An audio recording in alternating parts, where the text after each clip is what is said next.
Hey, hey, hey, people. We are live at WNBA All-Star Weekend. I'm with Meghan Hall from for USA Today's For the Win. The one and only. Welcome, Meghan. Thanks for being with me. Yeah, thank you for having me. This is dope, right? Like, this is cool. I know, like, we get to be here in person together. I love it. It's my first All-Star, and I don't think I've stopped smiling since I got here. So Oh, you're a first-timer. That's right. I forgot. I'm a baby. What do they call that? Rookie contract? Like, yeah, it's that. Well, you're a first-time just like Slim, Brittany Sykes, who Yes. was announced as an all-star reserve. She's an injury replacement, Yep. but a player who many felt was a snub. So first-timer just like her. What do you think about Brittany making it, and a player that you cover well for the Atlanta Dreams, Bree Jones? Yeah, so first of all, congratulations to Brittany Sykes, congratulations to Bree Jones. Both of them are super deserving. I would also say that, like, Brittany Sykes, aka Slim, as most people probably know. Yes. Slim is super excited. There was a moment just not too long ago where Slim and Natasha Cloud met each other at the court. They're celebrating. Cloud is, you did it. I'm giving you the clean version, but just everyone's so happy for one another, and I think that's really awesome. Bree Jones said that her teammates were celebrating her, which you get to be an all-star. This is not her first rodeo, but for her to get to be here with her teammates, with Ryan Howard, with Alicia Gray, you can't beat that. Yeah, absolutely. And so I think for the most part, anyone who was considered a snub has now made the team. Kayla McBride was also an all-star injury replacement as well. Yeah. So we hate to see the injuries. Hate to the big story. Caitlin Clark is unfortunately not going to be able to play in the game, which just in her own city, I can't imagine how she's feeling. That must be really tough. I would say so, right? Like, if you're here in Indianapolis, you cannot look around and not see the entire Fever team completely plastered everywhere, but Caitlin's face is also everywhere. So I know it means so much to the city, so much to the community, but also to women's basketball as well.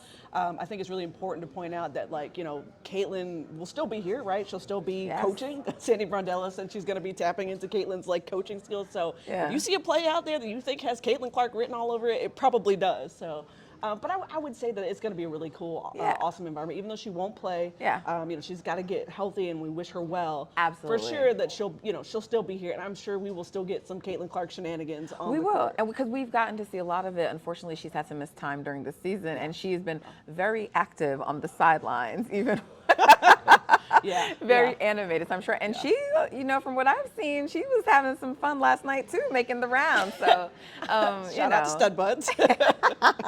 Look, it's good for her. Like, again, she made a post, she made a statement saying it was going to be tough and missing this. So I think it's good. Kelsey Mitchell talked about the way everyone's lifting her up around her. So I think it's great that she still gets to be out here and interact and have fun. She deserves that, Absolutely, absolutely. I think, as most people know, Caitlin's been one of the biggest names in women's basketball for the last several seasons. And this is really cool to not only have it be in her backyard, but, like, everyone is just having fun because Caitlin's having fun, the team's having fun. Like, and if you didn't watch, the Stud Bud stream, you probably missed a lot. But one of the things that I saw was that, like, these players, they're having fun. They're spending time with one another. They don't get to do it regularly, so it's really cool to see Caitlin come out of her shell, the Fever team, all the big names, Paige, Stewie, Nneka, Asia, any of those big names, and rest of the players as well, just kind of having fun with one another. So whether that's on the court or off the court, I dig it. I dig it a lot. Yeah, and for everyone, we've casually referenced Stud Buzz, but just if you don't know, that is a stream between teammates Courtney Williams and Natisha Heidemann, aka T. Some people call her T, and it's just fun. So if you're trying to see some of the more behind the scenes stuff going at All-Star, you might want to tune into them. But when we say Stud Buzz, that's who we're talking about. And so they've been giving us some great content, and we've just been getting great content like all weekend from the players, right? For sure, for sure. So look, tonight we have the skills challenge and also the 3-point contest. Let's talk about the skills challenge for a little bit, because Courtney Williams she's about her money, and so she's very excited for this prize money, and so I'm looking forward to that. But also Alicia Gray returning. She won last year, and so she's trying to defend her title. A player you also know well, and I mean, look, Skylar Diggins is in this. We know she's incredibly competitive. We know that from Unrivaled. Natasha Cloud. I mean, we have some personalities in this. And of course, I don't want to leave out Erica Wheeler. So that's the lineup for, like, the skills challenge. But what are you expecting? I fully expect Alicia Gray to keep her title. Okay. I'm so sorry to anybody else that came. Ooh, okay. My money is on Big Al, not the little. Ooh. But no, in all seriousness, no. Some money probably hates to see Alicia Gray coming. Okay. She is that kind of competitive when the money comes out, when there's something on the line.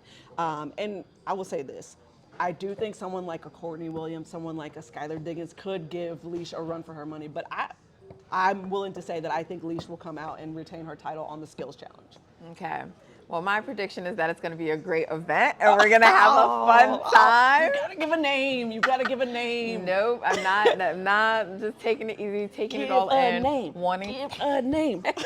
Listen, I honestly, I can't, because like your rationale that you just laid out is right, but I mean, I just think that if someone is, so look, Erica Wheeler has been on fire this season. Tomato. So I'm just saying, like, if someone's going to overtake her, like, my money's on either Skylar or Courtney. All right. But I'll take that. That's fine. That's at least an answer. But Leisha's about her money too. So listen, good luck to the contestants tonight. I just can't wait for them to put on a show for us, and I know it's going to be that. And then of course, there is the 3-point contest tonight. And last year was a little, different for the All-Star because it was an Olympic year. So we had a lot of the Olympians, they were so focused on preparing for the Olympics, they didn't necessarily do other events. So Sabrina Ionescu did not get to defend her title. And 2 years ago, for anybody who may not be familiar, Sabrina made history. She's made the most shots in a 3-point contest of any player, more than Steph Curry, like someone who she's gone up against in the 3-point contest, for like in the NBA. So she's coming back. So it's not a defense of her title, but obviously we want to see, can she make all those shots again? Because I was there and witnessing that was like, Sabrina, okay. Like it was amazing. Like she could not miss, and some of those were like just gliding through the net. Like it wasn't even like, so it was crazy. But Alicia, okay, Gray, of course, Leash. She is also trying to defend her title in that. She won both last year, and now she's in that contest. So, thoughts? My thoughts are, I think Leash she's got her work cut out for her, right? It's not only Sabrina Ionescu, but Sonia Citron's another sneaky name that I would look out for. How do you feel about her as a rookie during the contest? See, now you're going to make me push my Sonia Citron agenda, and that is not the way I want to take over this.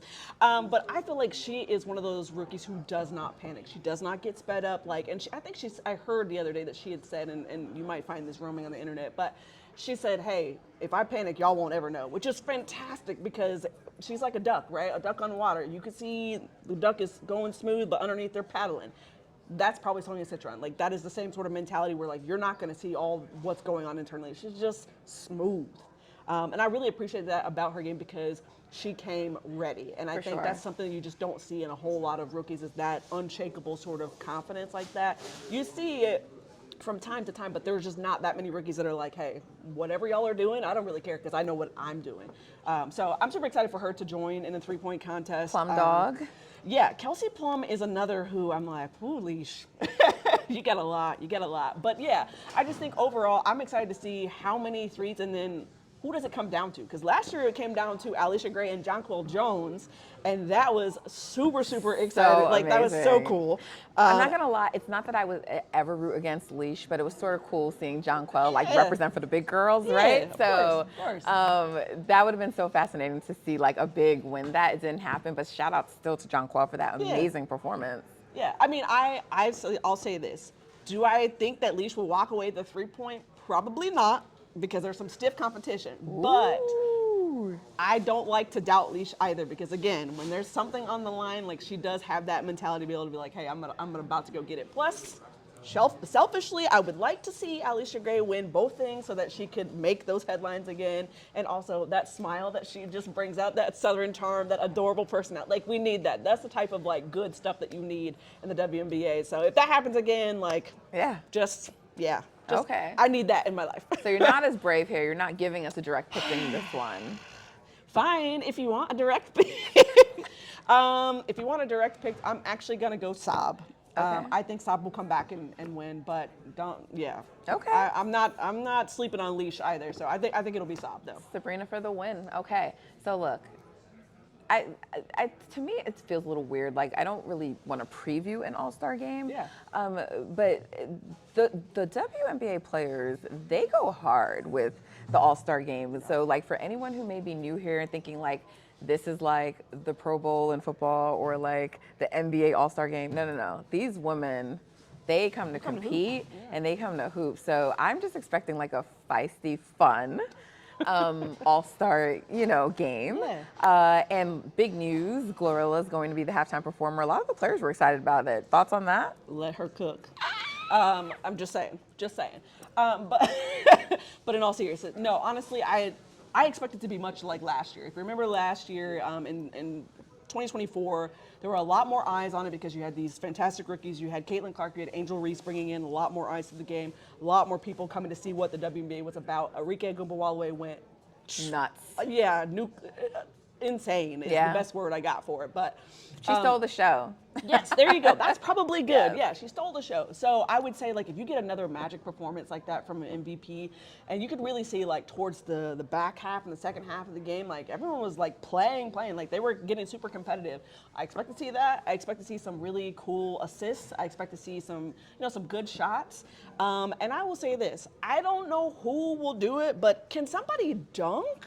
Will we get a dunk in an All-Star We used to get game? that from Brittany Griner. She's not here this year, so. I'm just wondering, like, I always think about taking on the torch for, like, previous players, right? Like, is there someone who might take on the Brittany Griner torch in this All-Star game? Like, will somebody dunk? Will they try? I don't know, but, I'm just throwing it out there in the universe. I'm excited to see the rookies, their first All-Star appearance. Yeah. So you have Paige Beckers, you have Sonia Citron, who we talked about earlier, and of course Kiki Ariafin. So I think that's going to be great. I'm sure there will be a lot of eyes on Paige, and she's a really good assister. And people think sometimes don't talk about her passing as much. Yeah. It's that hyper efficiency with the scoring. So I think I saw her in Angel, just having fun on the court earlier. So maybe we get a little Paige Angel action. But I think it should be really good. What team are you picking to win? I'll do a pick here. I gotta say I'm going with Team Fee. Look, both of these teams are stacked, and I hate to bet against the team with the best player in the world in A'ja Wilson, but I gotta tell you, I like Team Fee. Ooh, well, you're gonna put me on the spot here. I will say this. I think Team Caitlin has a lot of shooters, but Team Fee has a lot of shooters and size and defense. And when you put all that together, I would be hard pressed to see them lose with that. So I would say this: I'm gonna take Team Fee because I also put it out in a video a couple weeks ago as well that I think Team Fee has the biggest chance to probably run away with this. But I will also say this: do not sleep on Caitlin Clark being a coach.